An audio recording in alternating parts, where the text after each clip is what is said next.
ये जो 11 नगर निगम की काउंटिंग चल रही है और इस 11 नगर निगम में अभी आपको मैंने बताया है कि 7 पर बीजेपी, 3 पर कांग्रेस और 1 पर आम आदमी पार्टी जो है उसके प्रत्याशी आगे चल रहे हैं। यही रुझान अब तक के ताजा हैं, ताजा रुझानों में यही सामने आया है। इसी मुद्दे पर आज हम चर्चा कर रहे हैं और चर्चा के लिए हमारे साथ जो मेहमान हैं स्टूडियो में, हमारे साथ फराज खान जी जो आम आदमी पार्टी से हैं, बहुत बहुत स्वागत है आपका हमारे इस कार्यक्रम में। साथ ही साथ आनंद तारण जी जो कांग्रेस से हैं, आपका भी बहुत बहुत स्वागत है हमारे इस कार्यक्रम में। जी, सवाल और जवाब का सिलसिला शुरू करें उससे पहले हम आपसे ये कहना चाहेंगे कि अगर जो 11 नगर निगमों का जो अभी रुझान आए हैं, उसमें 3 पर कांग्रेस आगे चल रही है जबकि 7 पर बीजेपी आगे चल रही है। क्या लगता है कि कांग्रेस इस बार कुछ करिश्मा कर पाएगी? जी, निश्चित रूप से कांग्रेस करिश्मा करेगी जी। और अभी 3 हैं आगे, लेकिन और आगे आप देखते जाइए। भोपाल भी जी हम जीतेंगे और इंदौर में भी जिस तरह से अभी बता रहे हैं, इंदौर में भी कांग्रेस लीड गई जी। तो जो चीजें आ रही हैं सामने, जी। निश्चित रूप से जो जनता ने जनादेश दिया, भारतीय जनता पार्टी के खिलाफ दिया, भारतीय जनता पार्टी की कारकर्दगी के खिलाफ दिया, भारतीय जनता पार्टी ने जो वायदे किए थे, क्या केंद्र की सरकार ने किए, क्या मध्य प्रदेश की सरकार ने किए, निश्चित रूप से उन वायदों पे वो फेल हुई है। उन्होंने, क्योंकि अभी जो बातें आई हैं भारतीय जनता पार्टी के सामने आई, उन्होंने बोला था कि हमारी 3 इंजन की सरकार चलेगी, एक केंद्र की चलेगी, एक मध्य प्रदेश की चलेगी और एक नगर निगम की चलेगी। तो निश्चित रूप से जो जनादेश दिया है वो इन्हीं सब बातों को लेकर किया। तो जो वायदे अगर नरेंद्र मोदी जी ने किए थे कि हम 15 लाख देंगे, 2 करोड़ नौजवानों को नौकरी देंगे, काला धन लेके आएंगे, डीजल पेट्रोल के दाम कम करेंगे, गैस सिलेंडर के दाम जो बढ़ रहे हैं उन्हें कम करेंगे, और उन्होंने बोला था कि जो सब से हमारा मस्तक झुक रहा है, जो नोटों का अवमूल्यन हो रहा है उनको, लेकिन आज हम देख रहे हैं कि नोट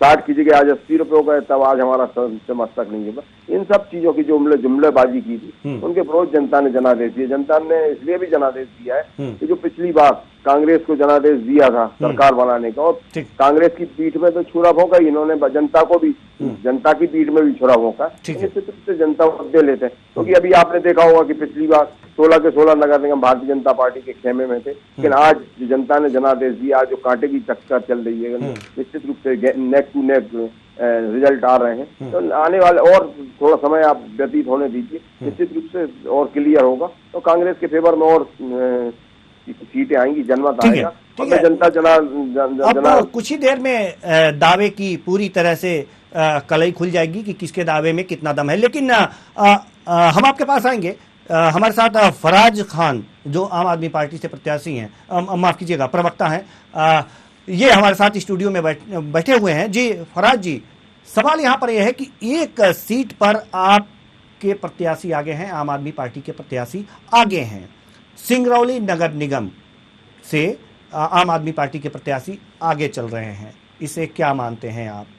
10 तक देखिए, सिंगरौली मध्य प्रदेश की बॉर्डर का एक जिला है, उसको हम लोग मध्य प्रदेश का एंट्री गेट भी बोल सकते हैं। तो कहीं ना कहीं आम आदमी पार्टी ने सिंगरौली में एक एंट्री ली है प्रदेश में। आज सिंगरौली में लगभग 18 सीटों पे आम आदमी पार्टी के पार्षद प्रत्याशी आगे चल रहे हैं।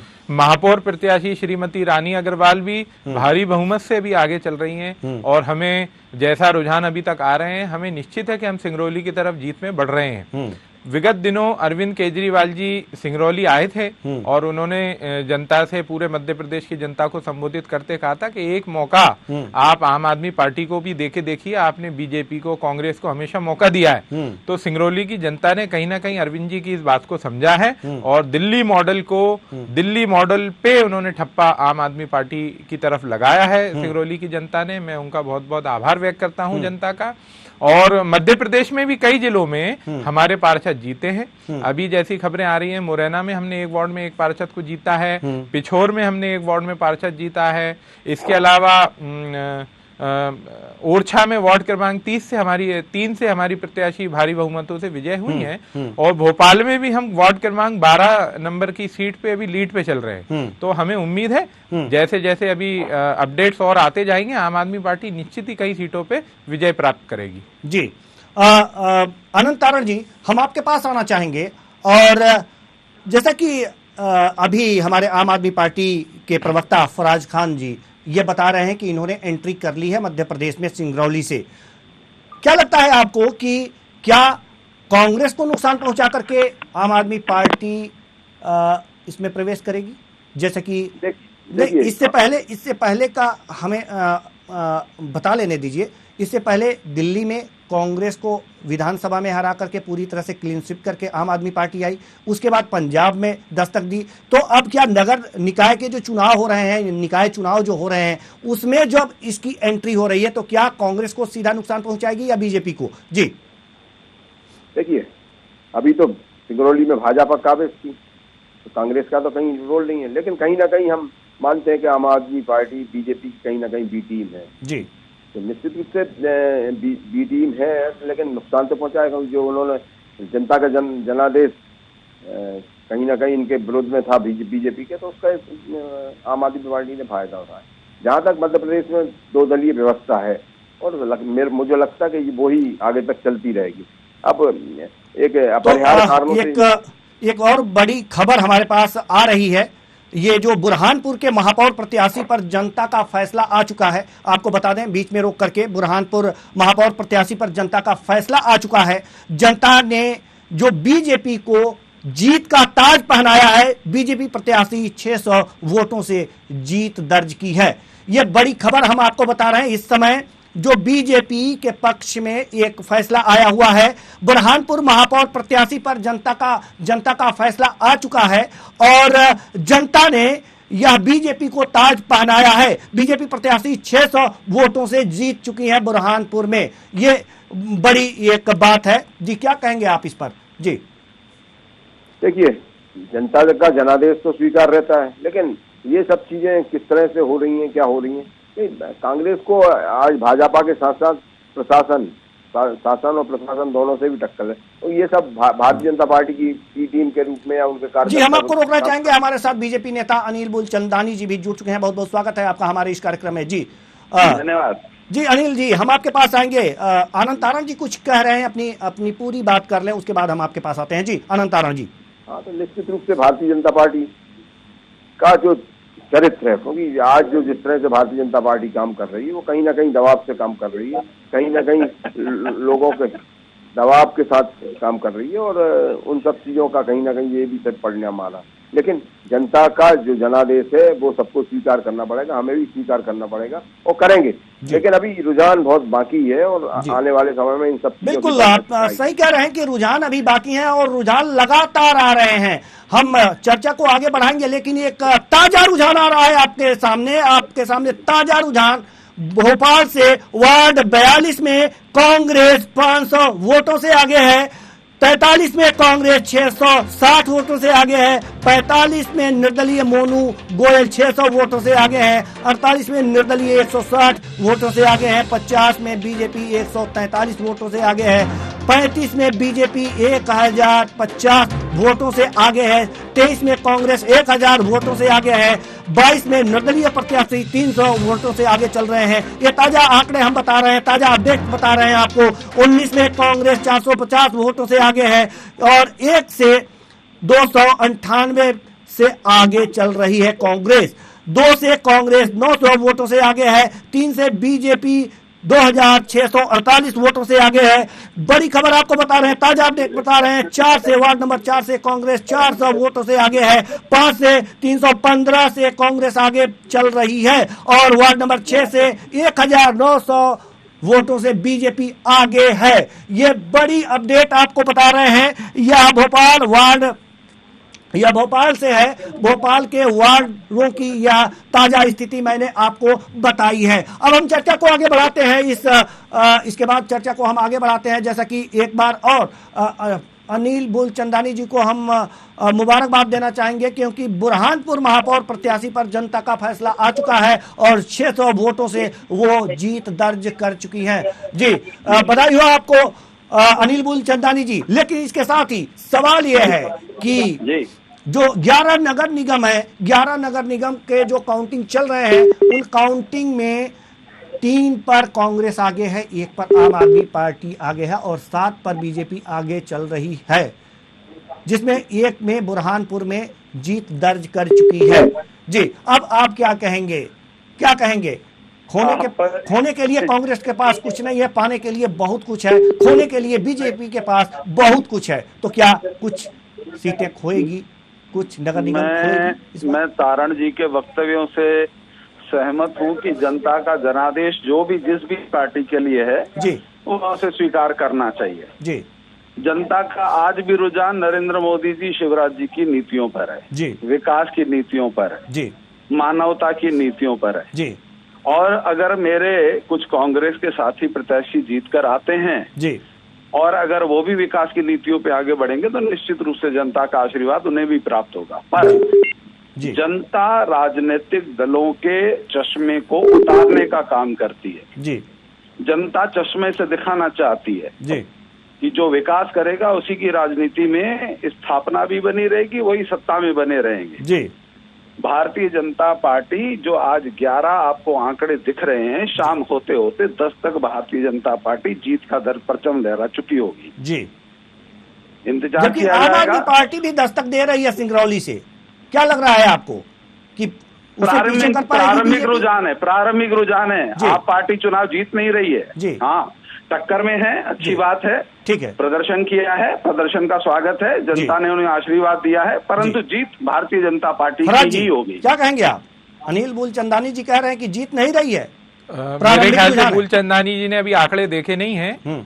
आंकड़ों में 18 सीटों पे आम आदमी पार्टी आगे है सिंगरौली में, और लीड भी 4000 से ज्यादा आगे चल रही है। तो कहीं ना कहीं निश्चित आम आदमी पार्टी सिंगरौली जीतने जा रही है। और शिवराज जी का जो मध्य प्रदेश का किला है वो भेदने का काम अरविंद केजरीवाल जी मध्य प्रदेश में करेंगे। और तारण जी का कहना है कि आम आदमी पार्टी बी टीम की तरह बीजेपी की काम करती है। तो मैं तारण जी से एक बात पूछना चाहता हूं कि विधायक तो आपके चले जाते हैं, तो बी टीम कौन हुआ? हम क्या सरकार बना रहे हैं? बीजेपी की आम आदमी पार्टी के विधायक जाते हैं क्या कहीं? हमने तो नहीं बनाई। हमारे विधायकों भी खरीदने की कोशिश दिल्ली में करी, लेकिन एक विधायक नहीं बिका। आपके 28 विधायक बिक जाते हैं बीजेपी में। तो कहीं ना कहीं बी टीम का तो मध्य प्रदेश में आप काम कर रहे हैं, इसलिए भारतीय जनता पार्टी को ताकत है।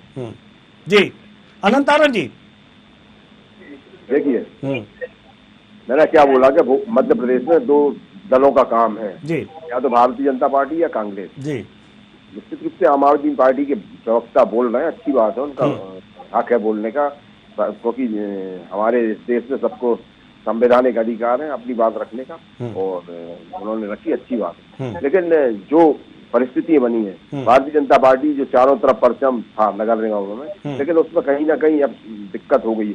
जो अगर हमारे भारतीय जनता पार्टी के प्रवक्ता कह रहे थे कि नरेंद्र मोदी की जीत है और शिवराज की जीत है, तो देख लीजिए जीत कहाँ है भाई? कहीं ना कहीं तो हार आ रही है ना अब सामने। आप चारों तरफ आपका राज था नगर निगमों में, नगर सरकार में आपका राज था, आज उसमें भेदन तो लग गई है। अब जो जीतेंगे वो हम जीतेंगे, निश्चित रूप से ये सब जो जीतेंगे वो आप जीतेंगे और जो हारेंगे वो बीजेपी हारेगी, क्योंकि हारने के लिए बीजेपी के पास है और हारने के लिए कांग्रेस के पास कुछ नहीं है। जी, अनिल मूलचंदानी जी क्या कहेंगे आप? जनता सबको संभाल मौका पाएंगे? देती है, जनता आईना दिखा रही है। जनता भारतीय जनता पार्टी के कार्यकर्ताओं को संदेश देना चाहती है कि आप सबसे बेहतर राजनीतिक दल हैं, आपकी सुविधाएं और आपकी सेवाओं से हम संतुष्ट हैं। तथाकथित कुछ कमियां हैं, उन्हें दूर करने का काम कीजिए। ऊपर से विधानसभा के चुनाव आ रहे हैं, तो जनता के आशीर्वाद को स्वीकार करते हुए आगे बढ़ेंगे और बेहतर सेवाएं देंगे। जो हमारी सेवाओं की कमियां जनता को खली हैं, उनको दूर करेंगे और आने वाले विधानसभा चुनाव में भारतीय जनता पार्टी की पुनः सरकार बनाएंगे। जी, उम्मीद कायम है, अभी उम्मीद कायम है। और अगर जो बीजेपी की उम्मीद इसी तरह से हकीकत में बदलती रही और कायम रही तो फिर कांग्रेस के हाथ में तो कुछ नहीं आएगा। आनंद तारण जी देखिए, भारतीय जनता पार्टी जो मुगालते में है, क्योंकि इन्होंने हमेशा सांप्रदायिकता का उन्माद फैलाया, अब जनता इससे त्रस्त हो गई, क्योंकि जो जेब खाली हो गई जनता की। अरे मेरे भाई, जनता कितनी त्रस्त है वो तो आंकड़ों से दिखाई दे रहा है। शांत रहो, सुन लो। अभी भी आप जनता का अपमान कर रहे हैं। अभी तो अभी भी जनता ने आपको पूरा टीका नहीं लगाया है। शांत रहिए, चंदन में पानी मिलाकर टीका लगाया है। शांत रहिए, उद्वेलित ना हो, शांत रहे, सुनिए, सुनना सीखें। सत्ता में हो, सत्ता वाले को सुनना चाहिए, विपक्ष की सुनना चाहिए, और नहीं सुनोगे तो बहुत बुरा असर होगा आने वाले। भैया बोलिए, बड़े भाई साहब बोलिए, अभी भी कांग्रेस का गुरूर अभिमान खत्म नहीं हुआ है, बोलिए, थोड़ा और बोल लीजिए। ठीक है। देखिए 2023 तो कांग्रेस की है, जिस तरह से पिछले दरवाजे से सत्ता पर आए। अरे भाई, जब संसार की सबसे बड़ी पार्टी बोलती है अपने आप को, तो क्या जरूरत थी कि गद्दारों को सिर पर बिठाला? क्या आवश्यकता पड़ी कि खरीद फरोख्त करना पड़ी? क्या आवश्यकता पड़ी? सुनो भाई, सुनो, हमने आपके बीच में नहीं बोला, सुनना सीखे आप, और नहीं तो फिर आप ही बोलते रहे, हम चले जाते हैं। क्या दिक्कत है? जनता तारण जी आप बोलिए। तो इसलिए मैं बोल रहा हूँ कि जो दिख रहा है वो सब दिख रहा है, और जो दिख रहा है वो सत्य है। और जिस तरह की बातें ये लोग करते हैं, जिस तरह की अभिमान, अब हमसे बोल रहे हैं अभिमान हमारे पास काय का अभिमान है? अभिमान तो आपके पास है, जो दृष्टिगोचर हो रहा है। लेकिन जनता ने जनादेश जो दिया है, निश्चित रूप से वो स्वागत योग्य है।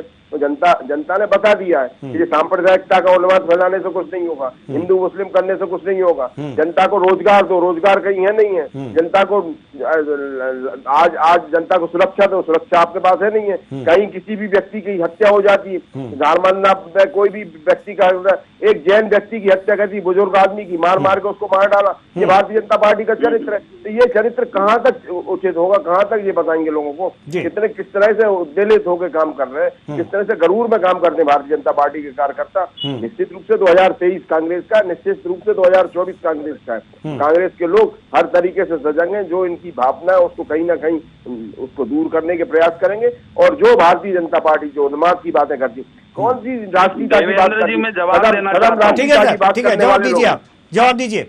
सदम राष्ट्रीयता की बात करने वाले आज मेरे बड़े भाई को आज तक ये एहसास नहीं हो रहा, ठीक है, कि कमलनाथ जी को उन्हीं के गढ़ में परास्त करने का काम मध्य प्रदेश की जनता कर रही है। आईना दिखा रही है कमलनाथ जी को आज भी जी, और ये आज भी मगरूर हैं जी। भारतीय जनता पार्टी का साधारण कार्यकर्ता सेवा भाव से काम करता है। ये अहंकारी रावण की तरह आज भी इनका अभिमान नहीं टूट रहा। मैंने पहले वक्तव्य में कहा, देखिए आशीर्वाद दिया है, मैंने स्वीकार किया कि जनता ने हमें कहा है कि और बेहतर तरीके से सेवाएं दीजिए, जनता हमारी तरफ रुक गया। हम स्वीकार करते हैं कि हमारी कुछ कमियां हैं, जिस कारण 2-3 महापौर जा रहे हैं, ठीक है, परंतु ये आज भी ये तो आपने अभी मान लिया, ये तो आपने अभी मान लिया। मेरे भैया काम होते होते और देखिए का सुपड़ा साफ है, काम होते होते देखिए कांग्रेस का सुपड़ा साफ है। शांति रखिए, कांग्रेस मुक्त भारत है मेरे भाई। ये सारी चीजें जो हैं ये सामने आ जाएंगी, शाम तक सारी स्थितियां सामने आ जाएंगी, आंकड़े आ जाएंगे। जैसे जैसे जनादेश आएगा, किसके दावे सही साबित होते हैं, ये सब सामने आ जाएगा। जिस तरह से हमारे कांग्रेस और बीजेपी के प्रवक्ता के बीच ये लड़ाई हो रही है, जुबानी जंग चल रही है, यह जंग चुनाव मैदान में भी चल रही है, चली थी और प्रचार में भी चली थी। ऐसे में फराज खान जी, आम आदमी पार्टी अपने आप को कहाँ पाती थी? आम आदमी पार्टी मध्य प्रदेश में लगातार संगठन पे मेहनत कर रही है। देखिए, मध्य प्रदेश में अगर हम लोग मध्य प्रदेश के सिनेरियो को देखेंगे तो हम ये देखेंगे कि बीजेपी सरकार में है और कांग्रेस विपक्ष में है, लेकिन कहीं ना कहीं विपक्ष की भूमिका को अदा करने में कांग्रेस पूरी तरह फेल साबित हुई है। जनता परेशान रही है, लोकल मुद्दों के लिए हमेशा कांग्रेस खामोश दिखाई देती है, और इन्हीं सब वजहों से मध्य प्रदेश की जनता एक विकल्प चाहती है। और कई जगह ऐसा रुझान आया है कि आम आदमी पार्टी के लोगों को मध्य प्रदेश की जनता ने आशीर्वाद दिया है, तो निश्चित ही आम आदमी पार्टी आगे यहाँ पे ताकतवर होगी। और दिल्ली से भी केंद्रीय नेताओं के भी दौरे अब मध्य प्रदेश में लगातार बढ़ेंगे, और 2023 की तैयारी आम आदमी पार्टी पूरी ताकत से मध्य प्रदेश में करेगी। आप देखिए, मैं अभी जब से देख रहा था कि कांग्रेस भाजपा के प्रवक्ता दोनों आपस में केवल एक नूरा कुश्ती करने में व्यस्त है, उसमें मुद्दे नहीं है, तर्क नहीं है। बीजेपी को घमंड है कि शिवराज जी मोदी जी का राज है, जनता उन्हें आशीर्वाद दे रही है। कांग्रेस अपने फेलियर को क्लियर नहीं कर पा रही है। निश्चित है कि अभी तक सारी नगर निगम में बीजेपी का बहुमत था, लेकिन यह भी स्वीकार करना पड़ेगा कि कहीं ना कहीं वो बहुमत कम भी हुआ है। ये भारतीय जनता पार्टी को स्वीकार करना पड़ेगा। और मध्य प्रदेश में अभी आप स्थिति देखिए कि पूरे मध्य प्रदेश में एक बाढ़ की स्थिति है।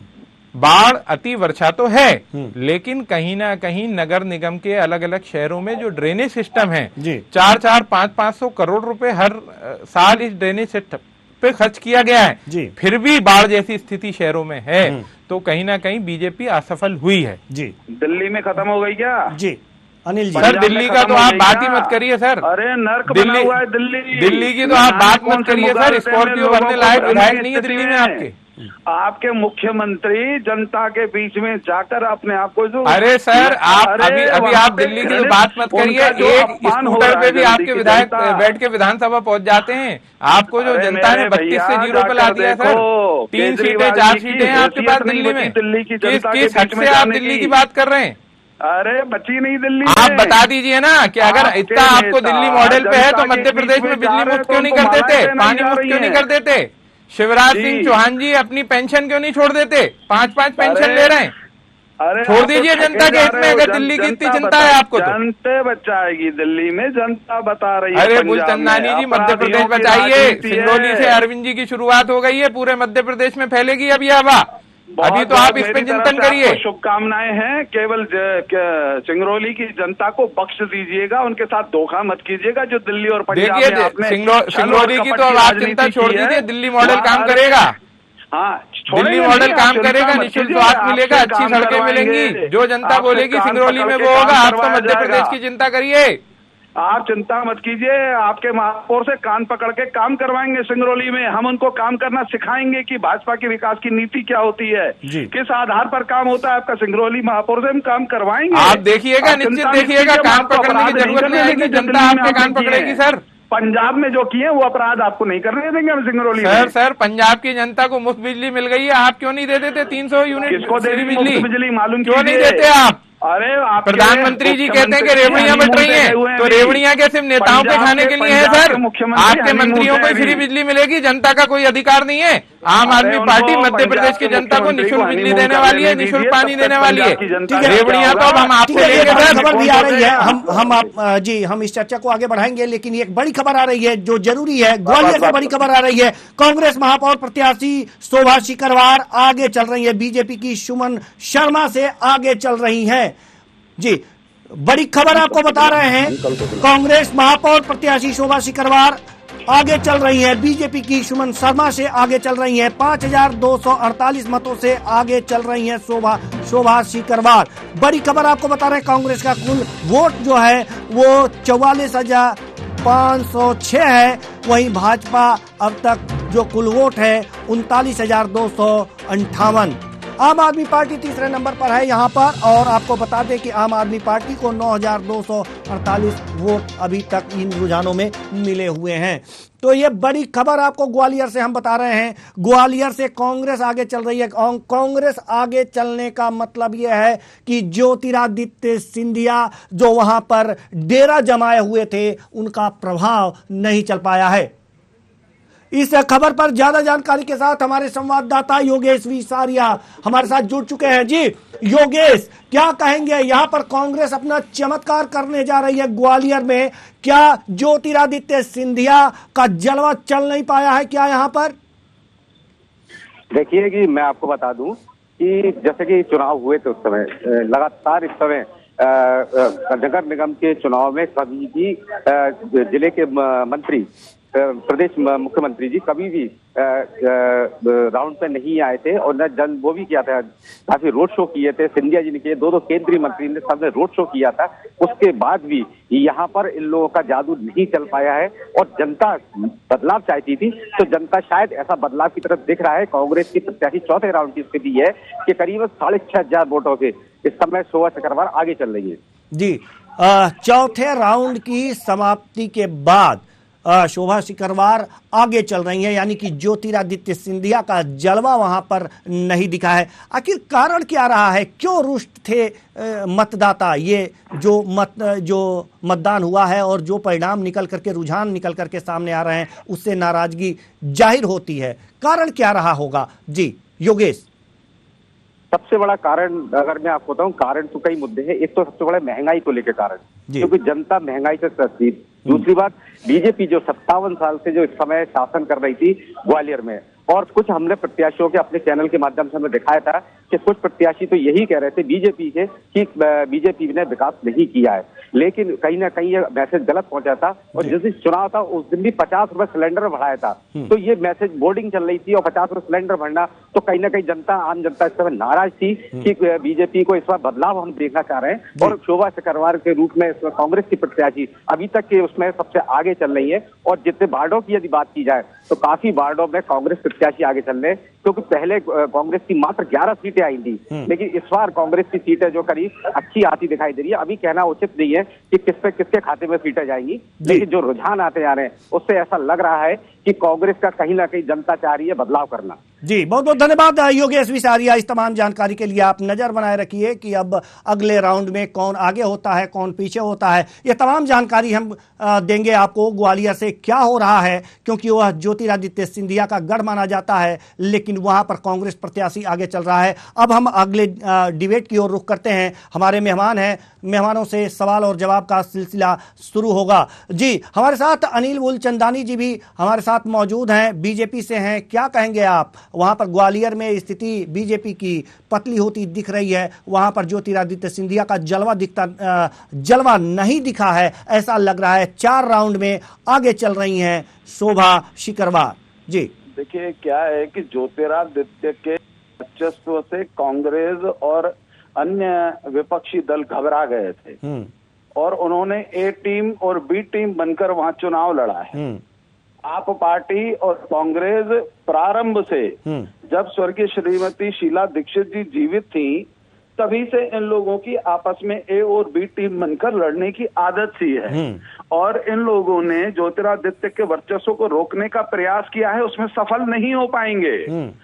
ये इनका जो कुछ भी आपसी गणित है, परंतु आप देखिएगा परिणाम जो भी आएंगे, ज्योतिरादित्य जी भारतीय जनता पार्टी के वरिष्ठ नेता हैं। संपूर्ण मध्य प्रदेश की जवाबदारी उनके पास है, वो सीमित नहीं है। ये कांग्रेस के नेता जैसे कमलनाथ जी जाएं, छिंदवाड़ा तक सीमित हैं। मध्य प्रदेश के कार्यकर्ता छिंदवाड़ा में, छिंदवाड़ा के सिवाय एक एक कार्यकर्ता को नहीं जानते। ठीक है, ये सीमित नेता हैं। और ज्योतिरादित्य जी ने ही कांग्रेस जी नेतृत्व में लड़ा था जी, प्रत्येक कार्यकर्ता को जानते थे। आज उन्हीं के नेतृत्व में कांग्रेस जो है वो अपने आप को असहज महसूस कर रही है। कांग्रेस को अब लगने लगा है कि अब क्या होगा।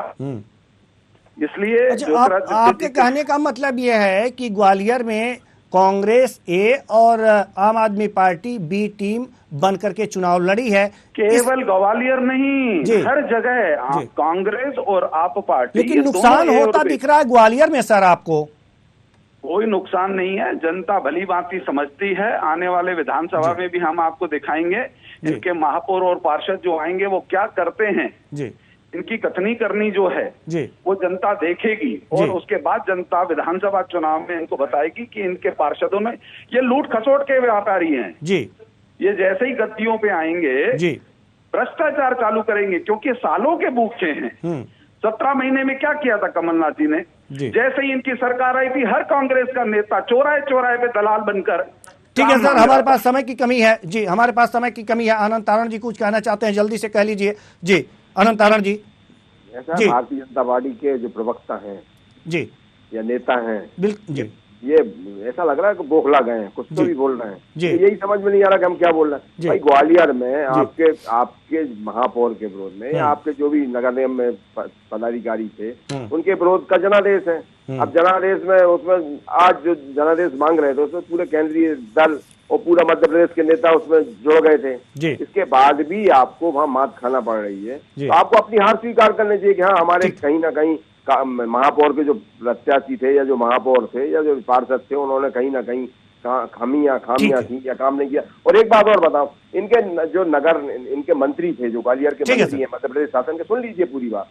तो मध्य प्रदेश के जो मंत्री थे वो नालियां साफ कर रहे थे, आपने भी देखा वो नाले साफ कर रहे थे, नालियां साफ कर रहे थे, तो वो खुद दुखी थे, उसके विरोध में काम हुआ। अभी ये बात कर रहे हैं कि आप आज जो जीतेगा आप वाला, उससे हम काम करवाएंगे। पहले आप अपने लोगों को कितना काम किया है ना सर, पहले अपने लोगों को सिखा लीजिए, कौन कितनी बातें की है, कौन कितने वादे किए हैं, आप अपने लोगों को सिखा लीजिए, वादे जो है धरातल पर उतारे हैं। आनंद तारण जी, ये सारा चीज अब सामने आ रहा है और उसी के अनुसार जो नतीजे हैं वो निकलेंगे। बहुत बहुत धन्यवाद तीनों मेहमानों का, आप आए और अपने अपने विचार साझा किए। तो कुल मिलाकर के नगर निकाय चुनाव यानी कि निकाय चुनाव के जो परिणाम है वो धीरे धीरे आ रहे हैं। 11 नगर निगमों के चुनाव परिणाम धीरे धीरे आ रहे हैं और यह धीरे धीरे परिणाम सीधे शाम तक और तस्वीरें साफ होंगी, और जैसे ही तस्वीरें साफ होंगी शहर में सरकार किसकी बनेगी ये साफ हो जाएगा। तो फिलहाल इस कार्यक्रम में इतना ही, मुझे दीजिए इजाजत, नमस्कार।